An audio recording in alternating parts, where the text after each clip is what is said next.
Assalamualaikum warahmatullahi wabarakatuh.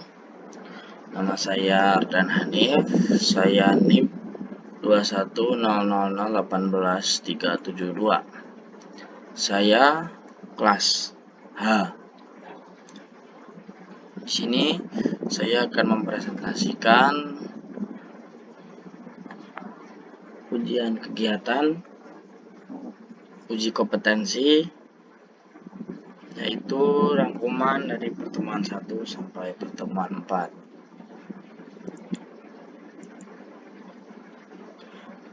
Mata kuliah pemrograman web.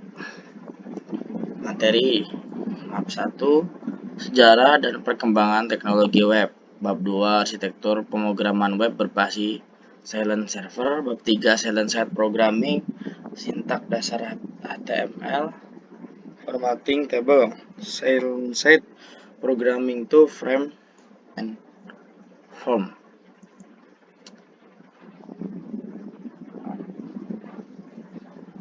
Sejarah perkembangan internet dibagi menjadi beberapa tahun, yaitu pada tahun 1969, tahun pertamanya internet.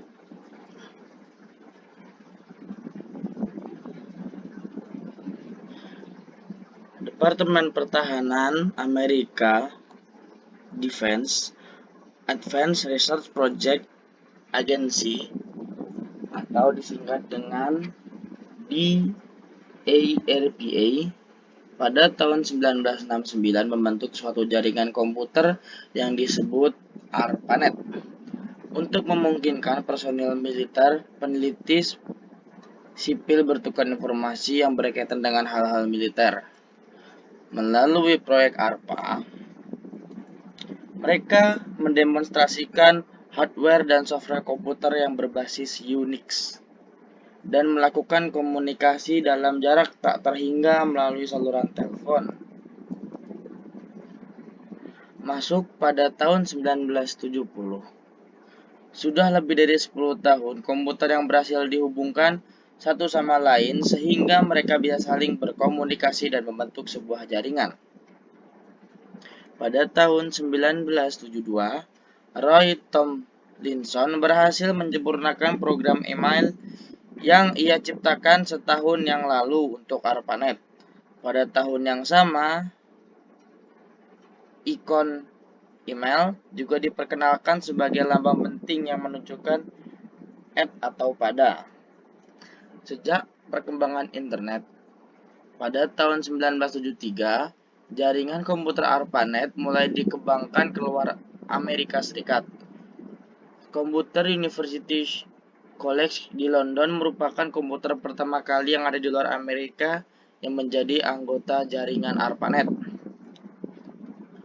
Dan pada tahun 1977, sudah lebih dari 100 komputer yang bergabung di ARPANET, membentuk sebuah jaringan atau network. Pada tahun 1979, Tom Truscott, Jim Ellis, dan Steve Belvalin menciptakan newsgroup pertama kali yang diberi nama Usenet. Masuk ke tahun 1980, jaringan ARPANET diubah menjadi TCP, Transmission Control Protocol. Dilanjutkan kembali dengan dibiayai oleh NSF, National Science Foundation, bekerjasama dengan CSNet, Computer Science Networking, berubah nama menjadi NSFNet. Masuk pada tahun 1989, French Telecom menciptakan gebrakan dengan meluncurkan telepon televisi pertama, di mana orang bisa saling menelpon, saling berhubungan dengan video link, sehingga komputer yang terhubung mencapai 231 komputer.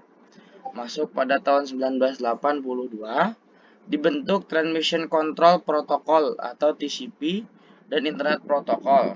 Di Eropa muncul jaringan komputer tandingan yang dikenal dengan UNET, yang menyediakan jasa jaringan komputer di negara-negara Belanda, Inggris, Denmark, dan Swedia.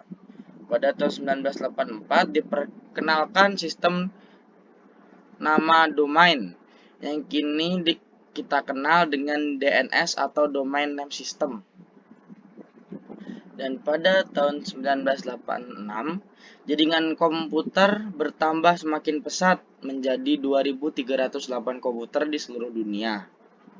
Dan pada tahun 1990 adalah tahun paling bersejarah ketika Tim Berners-Lee menemukan program editor dan browser yang bisa menjelajah antara satu komputer dengan komputer yang lainnya yang membentuk jaringan. Program inilah yang disebut dengan WWW atau World Wide Web. Pada tahun 1939, jaringan komputer sudah mampu menghubungkan lebih dari 1 juta komputer.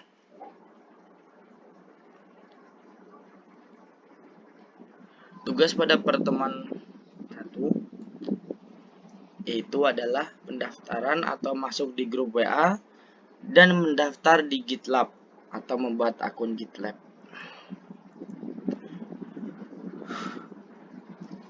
Pertemuan kedua yaitu pemrograman web berbasis silent server.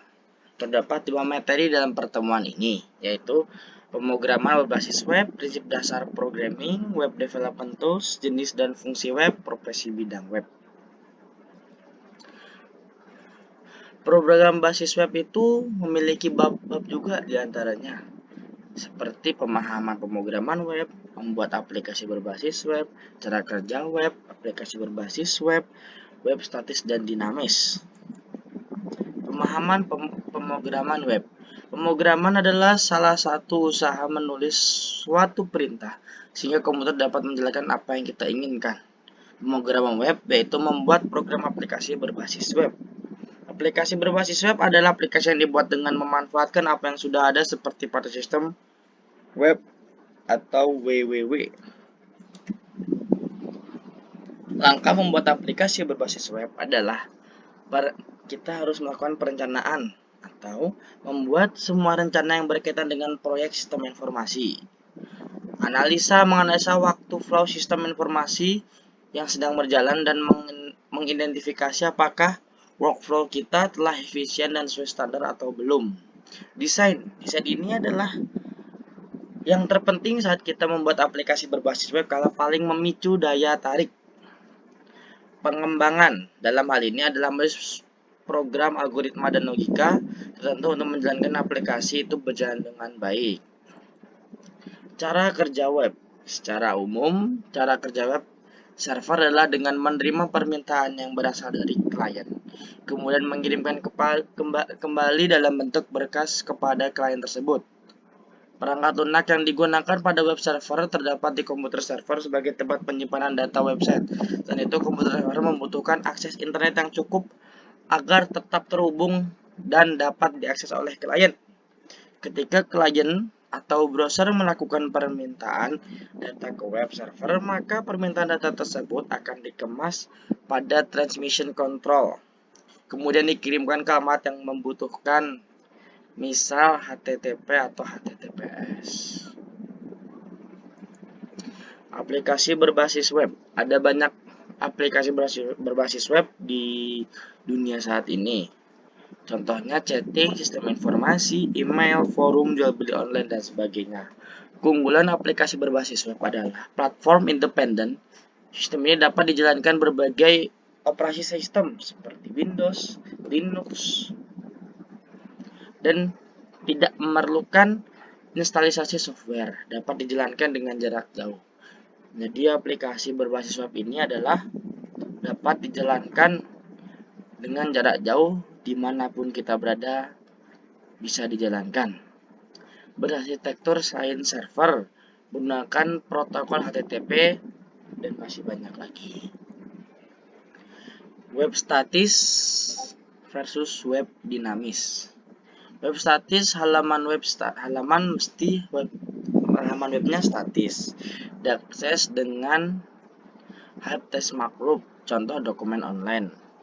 Sedangkan web dinamis mengarah ke layanan online, konten web mesti dinamis, harus mampu berinteraksi terhadap tindakan info pengguna. Contohnya zaman sekarang adalah Amazon, Shopee, Tokopedia, dan sebagainya. Web Development Tools, yaitu adalah browser, merupakan software yang digunakan untuk menampilkan halaman web, berkomunikasi melalui halaman HTTP. Contoh browser: Mozilla Firefox, Chrome, Opera. Contoh pengolah grafis yaitu Photoshop, Chrome Media Firefox, web editor dengan aplikasinya Notepad++, Dreamweaver, pengolah animasi itu dengan contoh aplikasinya Swissmax, Macromedia Flash. Jelaskan fungsi web. Fungsi web. Web digunakan sebagai media informasi di mana setiap orang dapat menyampaikan dan menerima informasi. Cukup dengan membuka alamat website, maka seorang dapat mengetahui berbagai macam informasi yang tersedia di dalam halaman tersebut. Jenis-jenis web itu ada dua, web statis dan web dinamis. Tugas pertemuan kedua itu adalah menyebutkan konsep silent dan server side dengan contoh set untuk menghasilkan kode yang dapat berjalan di sisi klien tanpa perlu memproses sisi server, sedangkan server side menjalankan perangkat lunak di sisi server. Dan kita disuruh kolaborasi melalui GitLab. Dengan contoh ini, pertemuan ketiga, silent side programming. Pertama, HTML, suatu bahasa yang digunakan untuk web pages. HTML singkatan dari Hypertext Markup Language. HTML markup tag menggunakan keyword yang diapit kurung lancip tag.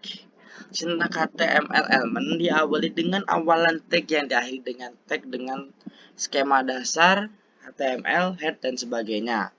Tag dasar HTML itu adalah head, title, HTML, body, dan tag paragraf dengan P yang diapit oleh kurung lancip.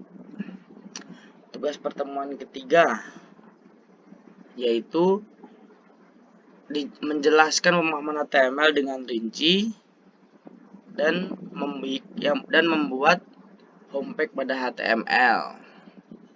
Pertemuan minggu keempat, frame, from, dan elemen-elemennya. Konsep frame berfungsi untuk memecah atau membagi beberapa tampilan yang berbeda. Masing-masing bagian tampilan dapat berisi sebuah tampilan dari file HTML. Dalam satu jendela browser dapat dibuka beberapa file HTML sekaligus. Dibutuhkan tag untuk membuka window menjadi bingkaian.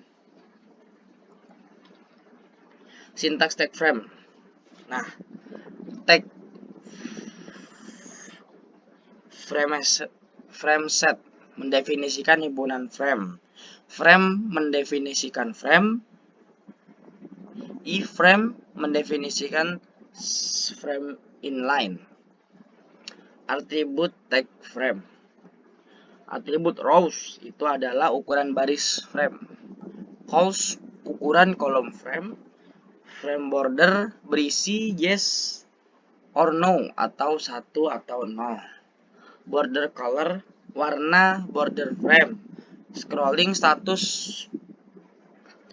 pengulungan yes atau no. src adalah file sumber yang akan dimuat dalam frame. Name nama frame. Margin width lebar margin frame. Margin height tinggi margin frame. Target itu pembuka jendela, blank jendela baru, jendela tempat link berbeda. Frame spacing, spasi tambahan antara frame. Kegunaan form itu adalah memperoleh data user terbaik, nama, alamat, data lainnya untuk mendaftarkan pada service yang disediakan. memperoleh informasi dari customer secara online, dan memperoleh feedback dari user mengenai website kita. Sintaks dan atribut form menggunakan tag form dengan contoh form action, method, get, line, post. Atribut yang disediakan accept mendefinisikan MMA yang disediakan oleh server yang membuat script untuk memproses form. Method menentukan bagaimana data akan dikirim ke server. Action menentukan lokasi dari script yang akan memproses data dari form. Element atau komponen input form. Komponen input form memiliki beberapa komponen lagi, yaitu diantaranya button, text area, checkbox, radio, select, dan sebagainya. Tugas minggu keempat kita disuruh membuat laporan dan kita disuruh membuat web yang berisikan biodata mahasiswa seperti nama, NIM, agama, alamat, dan sebagainya. Mungkin sekian dari saya. Jika ada salah itu datang dari saya, dan benar itu hanya dari Allah Subhanahu wa taala. Mungkin sekian. Wassalamualaikum warahmatullahi wabarakatuh.